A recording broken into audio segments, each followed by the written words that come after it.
정치권의 뜨거운 이슈를 진단하는 시간. 오늘은 최재성 전 청와대 정무수석과 함께합니다. 최 수석님 안녕하세요. 안녕하세요. 네. 최근 윤석열 대통령 지지율 상승 추세에 이어지고 있다는 보도가 계속 나오고 있는데요. 오늘은 뉴시스가 국민리서치그룹과 에이스 리서치에 의뢰해서 지난 17일부터 19일까지 전국 성인 남녀 1,001명을 대상으로 한 여론조사 결과가 나왔는데 윤 대통령 국정 지지율이 44.5%를 기록했습니다. 다른 리얼미터 갤럽 모두 상승세로 나타나고 있고요. 이런 지지율 상승세 최 수석님은 원인을 무엇으로 보고 계십니까? 우선은 이전 지지율이 너무 형편없었죠. 예. 그래서 그거는 일시적인 현상이라고 보여지기도 어려울 정도로 네. 집권 초기에 그냥 꽤 오랫동안 지지율이 그냥 바닥을 기었거든요. 네. 그래서 이건 이제 상대적으로 객관적으로는 높은 지지율이 아니지만 상대적으로 좀 회복된 거다. 네네. 그리고 그 근저에는 보수층이 이제 결집할 만한 몇 가지 이제 계기들이 있었다. 네. 그게 이제 소위 말해서 화물연대 예. 이제 파업에 대한 이제 대응이라든가 이런 걸 통해서 보수 결집에 좀 계기를 좀 마련했던 것 같고요. 네. 상승세는 맞지만요. 이것이 이제 그것만으로는 이제 대통령이 국정 운영을 하기에는 부족하거든요. 네. 근데 확장성이라는 측면에서는 현재 읽혀지지도 않지만 앞으로도 그거는 좀 어려울 것이다. 오히려 이제 새해가 되면 네. 내년 초에 여러 가지 이제 국민들께서 또 객관적으로 볼 만한 그런 이제 안 좋은 일들이 조금 발생할 수가 있습니다. 네. 첫 번째가 이제 경제 상황 같은 경제 경우고요. 상황이요. 예. 그다음에 이제 정치적인 상황도 현재 뭐 집권당 내에 전당대회 룰을 바꾸는 문제라든가 네. 또 3월 전대가 있잖아요. 예. 이것이 플러스로 끝나기는 어려울 거다. 그러면 이런 상황 등등이 조금 안 좋은 요소로 작동이 돼서 네. 다시 하락할 가능성들이 저는 꽤 있다고 봅니다. 네네. 네, 조금 전에 제가 언급해 드렸던 여론조사의 자세한 사항은요. 중앙선거 여론조사 심의위원회 홈페이지를 참고하시면 되겠습니다. 워낙 그 초반 지지율이 낮았기 때문에 지금의 지지율 상승은 어느 정도 보수 결집에 의한 회복세인데 그 중도층으로의 확장이 안 이루어지고 있기 때문에 이제 신년 악재들을 만나면 다시 떨어질 가능성이 있다. 이런 진단을 주셨습니다. 감사원이요. 그 서해 피격 사건 감사에 이어서 다시 이제 이번에는 문재인 정부의 통계 조작 의혹에 대한 전방위 감사에 나서고 있지 않습니까? 소득 주도 성장과 부동산 가격, 고용 이 세 부분 지표에 대해서 통계를 고의적으로 왜곡했다. 그리고 여기에는 청와대가 개입한 것으로 판단하고 있다. 이런 보도가 계속 나오고 있던데요. 이 부분 어떻게 보세요? 감사원이 우선은 위법한 일을 하고 있다고 봅니다. 감사가 거. 끝나지도 않았고 예. 이런 상황을 사실상 언론에 흘리고 네. 공개를 한 거거든요. 그래서 이거는 검찰이 이제 피의 사실 공표해서 일종의 이제 심증을 이 사회적 확증으로 몰고 가는 이런 것과 유사한 행태고 이거는 법률적으로도 문제가 있는 것으로 보여집니다. 그래서 감사가 안 끝났잖아요. 그거 흘리잖아요. 그다음에 두 번째로 조작이라는 말을 사용하는 것은 그거는 옳지도 않고 의도적이라고 봅니다. 조작의 뜻이 뭡니까? 수치를 만들거나 비틀거나 설계를 비틀거나 빼거나 뭐 이런 거 아니에요? 그래서 과정과 결과의 수치와 시스템을 의도적으로 빼거나 변형시키는 행위를 통계에 있어서 뭐 이렇게 조작이라고 할 수 있겠는데요. 감사원이 얘기하는 것도 그게 아니잖아요. 그래서 세 가지 주로 얘기를 하잖아요. 지금 비정규직 문제, 부동산 지표, 그다음에 가계소득 통양. 이 세 가지 다 통계 방식의 변화 내지는 기존에 나와 있는 부동산의 경우에는 기존에 나와 있는 통계를 인용한 것. 그다음에 이제 비정규직 같은 경우에는 ILO 기준에 따라서 설문 문항을 바꿔서 ILO 기준에서 비경제 활동 인구도 비정규직으로 이렇게 포함을 시키라는 기준이 그때 2019년도에 변경이 된 거예요. 네. 그것대로 한 거거든요. 그러니까 비정규직이 많이 늘죠. 그다음에 또 하나 특히 가계동향 조사는 박근혜 정부 때 네. 1년 단위로 하는 걸로 하고 이렇게 했었는데요. 소득 분배의 이 상황들을 파악해서 정책에 활용하기 위해서 다시 그 전에 했던 방식대로 분기별 조사로 간 거예요. 네. 그리고 모집단도 늘리고. 근데요, 정말 코미디 같은 일이요.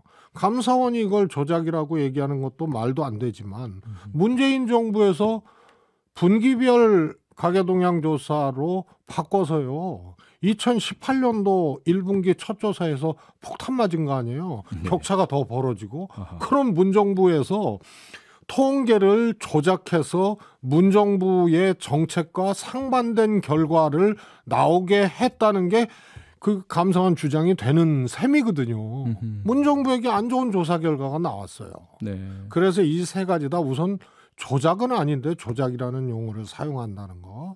이것은 뭔가 몰고 가고 있다는 것이고 수법도 이미 아직 끝나지 않은 감사를 사실을 흘리면서 조작몰이로 지금 가고 있다는 것이죠. 네. 예, 뭐 감사 결과가 나오면 어떤 방향으로 어떻게 이루어졌는지 좀 다시 한번 살펴보기로 하고요. 그런데 이제 감사원이 이제 의구심을 갖고 있는 또 하나의 부분은 인사 부분인 것 같습니다. 당시에 황수경 통계청장 취임 13개월 만에 갑작스러운 교체가 이루어졌었고 이 임시기에서 뭔가 좀 의미심장해 보일 수 있는, 들릴 수 있는 그런 말도 남기고 이 부분을 아마도 문제 삼고 있는 것 같은데요. 이런 갑작스러운 인사 부분은 어떻게 보세요? 인사에서는요. 비정상적인 방법으로 그런 불법 인사를 했느냐. 이게 아니면은요. 예. 인사권의 내용, 행사할 수 있는 내용에 들어가 있는 거기 때문에요. 네. 황 통계청장의 감정이나 주장이 잣대가 될 수는 없습니다. 네. 근데 저 개인적으로는요. 그때도요. 2010년도 인구 통계에서 2015년 인구 통계를 모집단으로 해서 표본 추출을 했거든요. 그런데 1인 가구 늘어나고요. 거기에 실직자 포함되고 고령 인구도 많이 포함시키고 네. 이러다 보니까 소위 말해서 분배 격차가 더 커졌던 거죠. 그러면은 그거는 반드시 주석을 달고 설명을 해야 되는 거거든요. 과거의 조사와 문재인 정부가 다시 1년 단위로 가계동향 조사했을 때 그 표본 자체가 다른 거예요. 네. 그래서 소득이 없는 자 1인 가구 뭐 이런 데가 과표집됐던 거죠. 그리고 인구 통계가 2015년으로 바뀌고 이런 것을 설명을 했어야 되는데 하지 못한 거죠. 저 같으면은요. 이거는 인사조치 할 수 있는 뭐 사유까지는 몰라도요. 인사조치 할 수 있는 내용이라고 봅니다. 네. 거기에 불법성이 있었느냐. 이런 것을 봐야지 이것도 역시 몰이로 가져가는 네. 그런 아주 안 좋은 모습입니다. 네. 어쨌든 감사에 대해서 논란도 많고 특히 야당이 상당히 강한 비난도 하고 이런 상태가 되다 보니까 감사원 내부에서도 뭐 이런저런 좀 논란들이 있는 모양입니다. 그래서일까요? 유병호 감사원 사무총장이 내부에서 이제 이야기를 하다가 피감 대상을 접시 위 광어라고 비유한 것처럼 이렇게 비춰지는 이야기를 했다라는 것이 알려졌지 않습니까? 논란이 일고 있는데 이 부분 어떻게 보세요? 우선 그렇게 비유한다는 것 자체가 그 유 사무총장의 현재 생각, 네. 또 살아온 궤적, 사유 체계 이런 것을 다 엿볼 수 있는 거 아니에요? 어떻게 이런 표현을 합니까? 그래서 저는요. 예. 지금 특히 유 사무총장은 과거를 파헤치기 위한 돌격대거든요. 네. 그리고 현재와 미래에 필요한 감사원 업무는 하나도 없어요. 하지를 않고 있어요. 네. 그래서 과거로 이 나라를 퇴행시키고 과거를 어떻게든 이 보복적 심리를 작동해서 보복하고야 말겠다는 이런 것에 돌격대에 해당하는 사람이기 때문에 그런 표현도 가능한 거죠. 다 먹잇감으로 보는 거예요. 아, 네. 예, 더불어민주당 이야기 좀 질문을 좀 드려보겠습니다. 이재명 대표가 SNS에 이런 이야기를 올렸죠. 길고 깊은 겨울이 온다. 추울수록 몸을 서로 기대야 한다. 뭐 이런저런 해석과 또 말들이 나오고 있는데요. 이 메시지 최수정님 어떻게 이해를 하시고 또 왜 이런 메시지를 냈다고 보십니까? 이재명 민주당 대표가 아마 유사 이래로 네. 이렇게 많은 압수수색과 이렇게 엄청나게 긴 기간 동안 주변부터 그냥 먼지털이를 넘어서는 저는 공기털이라고 했거든요. 공기털이요? 예, 산소털이죠. 아하. 이런 하여튼 군사독재 시절에도 이렇게 안 했어요. 예. 기간으로 보나 범주로 보나. 그리고 시작은 대장동으로 해서 뇌물, 정치자금 이렇게 갔는데요. 저는 이거 공모 여부도 지금 적시를 못 하잖아요. 그래서 결국 대장동은 네. 성남시에 손해를 끼쳤다. 배임. 그리고 성남FC 결국 이거 갖고 다툰다고 봐요.